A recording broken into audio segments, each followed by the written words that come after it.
Hello বন্ধুরা, সাম্প্রতিক সময়ে বহুল সমালোচিত একটি নাম Israel.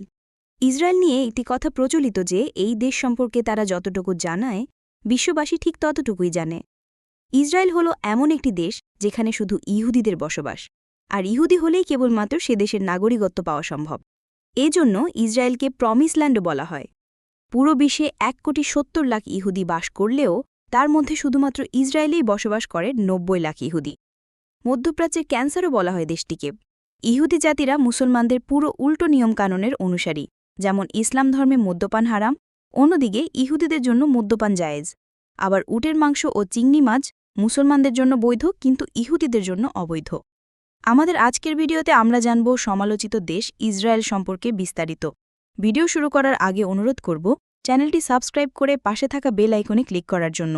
British secretary mister Balfour ১৯১৭ সালে ইসরায়েল রাষ্ট্র প্রতিষ্ঠার জন্য যে ঘোষণা দেন, তার মাধ্যমেই মূলত ইসরায়েল রাষ্ট্রের জন্ম হয়।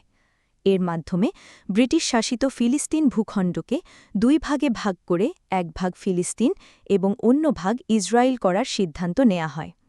১৯৪৯ সালের চুক্তি অনুযায়ী দেশটির আয়তন হওয়ার কথা ২০,৭৭০ বর্গ কিলোমিটার, কিন্তু ইসরায়েলের আয়তন এখন বর্তমানে ২৭,৮০০ বর্গ কিলোমিটার।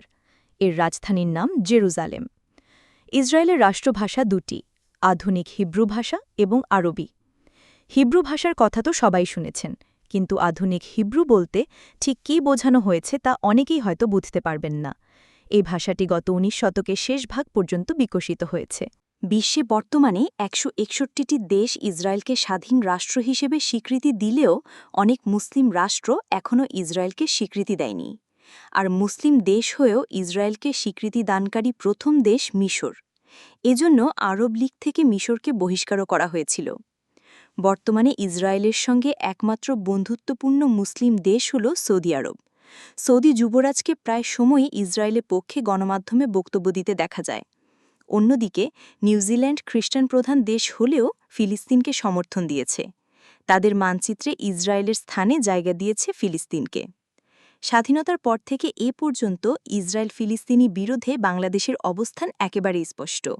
ফিলিস্তিনিদের স্বতন্ত্র স্বাধীন রাষ্ট্রের পক্ষে বাংলাদেশ বলিষ্ঠ অবস্থান নিয়েছে একেবারেই শুরু থেকেই। বাংলাদেশের এই অবস্থান যে অদূর ভবিষ্যতে কোনো পরিবর্তন আসবে তেমন সম্ভাবনাও নেই। ইসরায়েলের নারীরা বিশ্বের সবচেয়ে সুন্দরী বলে খ্যাত। তারা স্বভাবে অন্যান্য দেশের নারীর তুলনায় বেশ উগ্র। টাকার জন্য তারা সব করতে পারে, এমনকি পতিতাবৃত্তিও।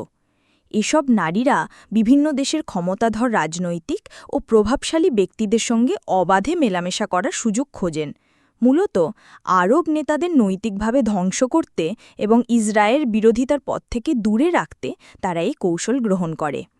দেশটিতে পতিতাবৃত্তি ব্যাপক বৈধতা লাভ করে। ইসরায়েলকে মধ্যপ্রাচ্যের সমকামীদের রাষ্ট্রও বলা হয়, কারণ এই দেশটিতে সমকামীদের সংখ্যা সবচেয়ে বেশি। উইকিপিডিয়া তথ্য অনুসারে যৌন বাণিজ্য থেকে ইসরায়েল প্রতি বছর ৫০০ মিলিয়ন রাজস্ব আয় করে থাকে। ইসরায়েল এমন একটি দেশ যেখানে প্রাপ্তবয়স্ক সব নাগরিকের জন্য সেনা প্রশিক্ষণ বাধ্যতামূলক। পুরুষদের প্রশিক্ষণের মেয়াদ ৩ বছর এবং নারীদের ২ বছর।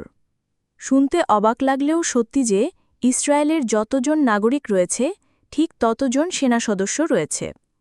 বিশ্বের সবচেয়ে উগ্র, ভয়ঙ্কর ও শক্তিশালী গোয়েন্দা সংস্থা বলা হয় মোসাদকে, যারা ইসরায়েলের হয়ে কাজ করে।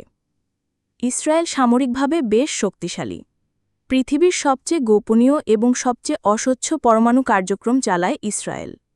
৬০-এর দশকে দেশটি পারমাণবিক বোমার অধিকারী হয়। তবে কোথা থেকে এবং কিভাবে এই পরমাণু অস্ত্র তৈরির বিপুল পরিমাণ ইউরেনিয়াম পেল, সেই রহস্য সবারই অজানা। কারণ নিজ দেশে উপস্থিত পরমাণু অস্ত্রের বিষয়ে তারা বিশ্বকে জানায়নি। ইসরায়েল দেশটি তাদের হীরা কাটা শিল্প, পর্যটন এবং সফটওয়্যারের কারণে বিশ্বে বিখ্যাত। ডেড সি বা মৃত সাগর দেশটির মূল পর্যটন আকর্ষণ। ইসরায়েল দেশটি পৃথিবীর সর্বনিম্ন অঞ্চলে অবস্থিত।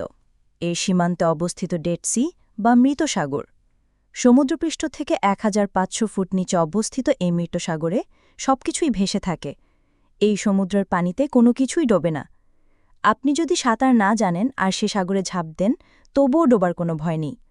বন্ধুরা, ভিডিওটি ভালো লাগলে অনুরোধ করব ভিডিওটিতে লাইক দিয়ে আপনার মন্তব্য কমেন্টস বক্সে জানানোর জন্য। এ ধরনের ইনফরমেটিভ ভিডিও নিয়মিত পেতে চাইলে চ্যানেলটি সাবস্ক্রাইব করার পাশাপাশি বেল আইকনটিতে ক্লিক করে রাখুন, যাতে করে আমাদের চ্যানেলে আপলোড হওয়া পরবর্তী ভিডিও পৌঁছে যায় আপনার কাছে। দেখতে পারেন স্ক্রিনে থাকা ভিডিওটি।